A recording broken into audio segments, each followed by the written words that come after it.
Good morning बच्चों। Test 3 में level 2 के ऊपर ये 16 नंबर क्वेश्चन है।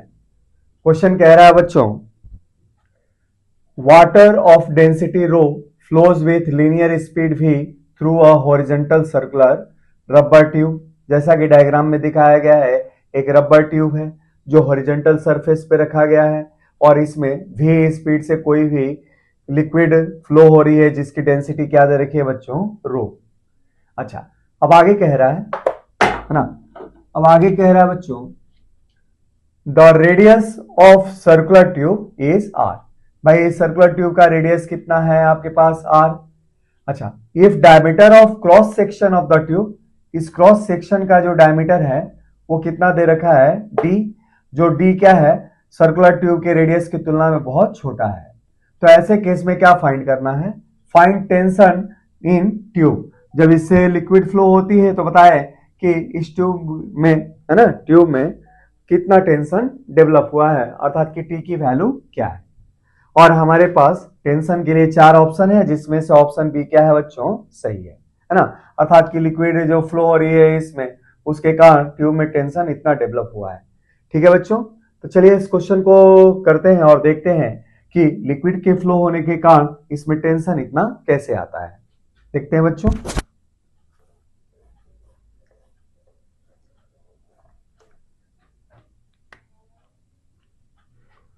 सॉल्यूशन देखें आप लोग, इस ट्यूब से जब लिक्विड फ्लो होता है तो हमने बहुत एक छोटे से सेक्शन के बारे में कंसीडर किया, है ना। जैसे इस हैश लाइन से मैंने दिखा रखा है और इसका हमने मास क्या मान लिया बच्चों, इसका हमने मास मान लिया, mass equal to D M, है ना। तो क्या है, मास ऑफ हैश्ड पार्ट, है ना। जो इस लाइन से मैंने दिखा रखा है उसके मास की बात कर रहे हैं। इस छोटे से सेक्शन का हमने मास मान लिया क्या बच्चों, डीएम है। तो हमने लिखा क्या, when liquid flows through tube, जब ट्यूब से लिक्विड फ्लो होता है ना, तो देन फॉर सर्कुलर मोशन, तब ऐसी स्थिति में then for circular motion of a small part of liquid. अच्छा, इस पार्ट को हमने मान लिया क्या है बच्चों, ये पार्ट क्या है, ए बी, है ना। इस पार्ट का नाम हमने क्या दिया, ए बी दे दिया, छोटा सा पार्ट। तो for circular motion of a small part of liquid A B of mass DM, इसका मास हमने मान लिया क्या है, डीएम है। तो इसके सर्कुलर मोशन के बारे में सोचें तो हम जानते हैं कि कोई भी ऑब्जेक्ट एम मास का जबकि आर रेडियस के सर्कल में मूव करता है तो उस पे सेंटर की तरफ लगने वाला जो सेंट्रिपिटल फोर्स होता है वो क्या होता है, M V square upon R. अच्छा, इस सेंट्रिपिटल फोर्स के कारण सेंट्रिपिटल एक्सेलेरेशन होता है और इस सेंट्रिपिटल एक्सेलेरेशन को देने के लिए सेंट्रिपिटल फोर्स के डायरेक्शन में कोई ना कोई फोर्स लगना चाहिए। तो यहां हम क्या देखते हैं, अगर हम इस छोटे से पार्ट के बारे में बात करें, जैसे ये हमारा क्या है, छोटा सा बच्चों पार्ट है ना, ए बी, ठीक है।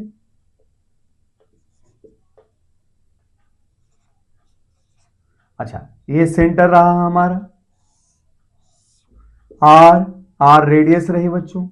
हम क्या देखते हैं भाई, यहां हमारे पास अगर मान लिया जाए कि ट्यूब में टेंशन टी है तो इतना ही टेंशन इधर हम एज्यूम कर सकते हैं बाई सिमेट्री।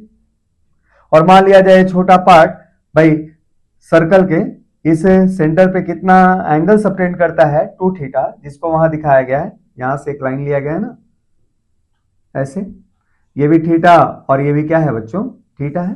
तो ऐसे केस में कह सकते हैं कि ये सेक्शन यहाँ क्या एंगल बनाता है, 2 थीटा बनाता है। अच्छा, अब चूंकि इसमें जो लिक्विड है v स्पीड से इधर मूव करता है ना। अब अगर हम देखें यहाँ पे, स्पीड को यहां दिखा देता हूं, अगर इस टेंशन की लाइन को ऐसे खींचे तो ये टेंजेंट की लाइन है और इसी टेंशन की लाइन को अगर इधर खींचे, ये भी क्या है, सर्कल के ऊपर टेंजेंट की लाइन है। अच्छा ये जो एंगल है ये क्या है बच्चों 90 डिग्री।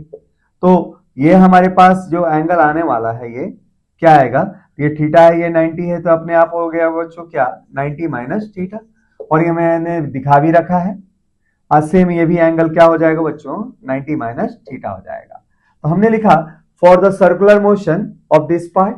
अच्छा इसका मास हमने डीएम माना है, तो क्या होगा भाई यहां जो टेंशन है, टेंशन के कारण ही मान सकते हैं क्या इस पे इधर क्या लगता है सेंट्रिपेटल फोर्स लगता है, जिसके कारण इसमें जो लिक्विड फ्लो होके जा रही है वो इस डायरेक्शन में एक्सेलरेटेड है ना। तो टेंशन का कंपोनेंट सेंटर की तरफ क्या हो सकता है, तो इस ट्रायंगल से देखते हैं कि टी का इधर कंपोनेंट होगा टी कॉस 90 माइनस थीटा, और इस टी का भी कंपोनेंट होगा टी कॉस 90 माइनस थीटा। तो इस डायरेक्शन में जो लिक्विड इसमें फ्लो हो रही है उसको एक्सेलरेटेड रखने के लिए हमारे पास क्या है टेंशन का component 2t sine 90 minus theta required centripetal force या रिक्वायर्ड सेंट्रिपेटल एक्सेलरेशन प्रोवाइड करता है। तो सेंट्रिपेटल फोर्स डीएम मास पे क्या लगेगा, तो डीएम इनटू स्पीड है v, और r रेडियस के सर्कल में मूव करता है लिक्विड, इसलिए क्या क्या हो जाएगा DM into V square upon R हो जाएगा बच्चों। अच्छा अब देखते हैं, और 2t है ना। अच्छा ये साइन नहीं कॉस होगा बेटा, 2t cos 90 माइनस थीटा होगा, क्योंकि यहां से एंगल बना रहा है 90 माइनस थीटा, तो इधर कंपोनेंट क्या होगा cos वाला होगा। तो 2t cos 90 minus theta equal to DM into V square upon R होगा। अच्छा cos 90 माइनस थीटा क्या होता है बच्चों sin थीटा होता है, तो लिख सकते हैं 2t sin theta equal to DM V square upon R लिख सकते हैं। अच्छा थीटा चूंकि बहुत छोटा है, थीटा छोटा है तो साइन थीटा को हम थीटा से रिप्लेस कर सकते हैं, तो as theta is very small, theta बहुत छोटा है तो इसलिए हम क्या लिख सकते हैं साइन थीटा की वैल्यू लगभग थीटा के बराबर होगी, है ना।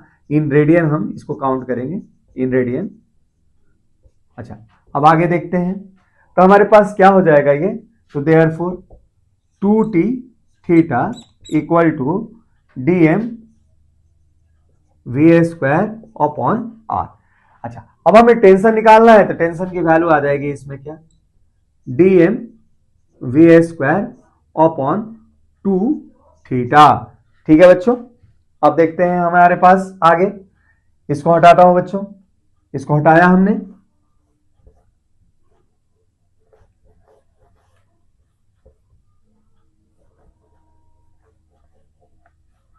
अब देखें नाउ, भाई टेंशन का मैग्नीट्यूड निकालना है ना, तो t इक्वल टू हमारे पास आया D M V square upon 2 theta. अच्छा ये 2 थीटा तो आप निकाल सकते हैं भाई, ये 2 थीटा क्या है, तो इस सेक्शन के द्वारा सबटेंडेड एंगल है। अच्छा सबटेंडेड एंगल क्या होता है एल बाई आर, से हम चाहें तो यहाँ पे निकाल सकते हैं बच्चों। तो हमारे पास खैर बाद में लास्ट में रखेंगे।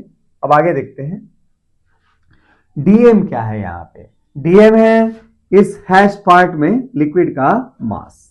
तो सिंस डीएम है, मान लिया जाए कि इसकी लेंथ कितनी है इस पार्ट की, जो हैश फॉर्म में हमने दिखाया है, तो इसकी लेंथ हमने मान ली बच्चों क्या है डी एल है, ठीक है। अच्छा इस ट्यूब का हमारे पास क्रॉस सेक्शनल एरिया क्या होगा, तो pi d a square by 4, भाई रेडियस क्या होगा डी बाई 2, क्रॉस सेक्शन है पाई आर स्क्वायर, तो आर की वैल्यू डी बाई 2 अर्थात की पाई डी ए स्क्वायर अपॉन 4, क्योंकि इसकी डायमीटर आपको दे रखी है, इसकी डायमीटर कितनी दे रखी है बच्चों, आपको डायमीटर दे रखी है इसकी डी दे रखी है। तो ऐसे केस में हमारे पास क्रॉस सेक्शन कितना है इसका ट्यूब का, तो cross section equal to pi D square by 4 है बच्चों, ठीक है। तो इसलिए हमारे पास वॉल्यूम कितना होगा इस पार्ट का, तो वॉल्यूम ऑफ हैश्ड पार्ट कितना हो जाएगा बच्चों, तो क्रॉस सेक्शन है पाई डी स्क्वायर बाई 4 और लेंथ है बच्चों डीएल, तो हो जाएगा क्या cross section into length pi D square by 4 I into D L हो जाएगा। अच्छा डीएल क्या होगा, तो डीएल इक्वल टू हम जानते हैं ना theta equal to L by R से, तो डीएल हो जाएगा बच्चों आर इंटू 2 थीटा। हम लिख सकते हैं क्या पाई डी स्क्वायर बाई 4, और ये लिख सकते हैं क्या बच्चों आर इंटू 2 थीटा, ठीक है। तो यहां हमारे पास क्या आ गया बच्चों वॉल्यूम आ गया। तो ऐसी स्थिति में तो देयरफॉर डीएम अर्थात कि हैश पार्ट का मास कितना हो जाएगा, तो वॉल्यूम को डेंसिटी से मल्टीप्लाई कर दिया, pi d a square rho by 4, और इसको सुंदर तरीके से लिख दिया 2r थीटा। तो यहां हमारे पास क्या हो गया, मास ऑफ हैश लिक्विड है ना, इस पार्ट ए बी में जो लिक्विड है उसका मास है जिसके सर्कुलर मोशन के बारे में हम सोच रहे हैं। तो डीएम की वैल्यू आपके पास आ गई कितनी, पाई डी ए स्क्वायर रो है ना, आई इंटू 2r थीटा और डिवाइडेड बाई 4।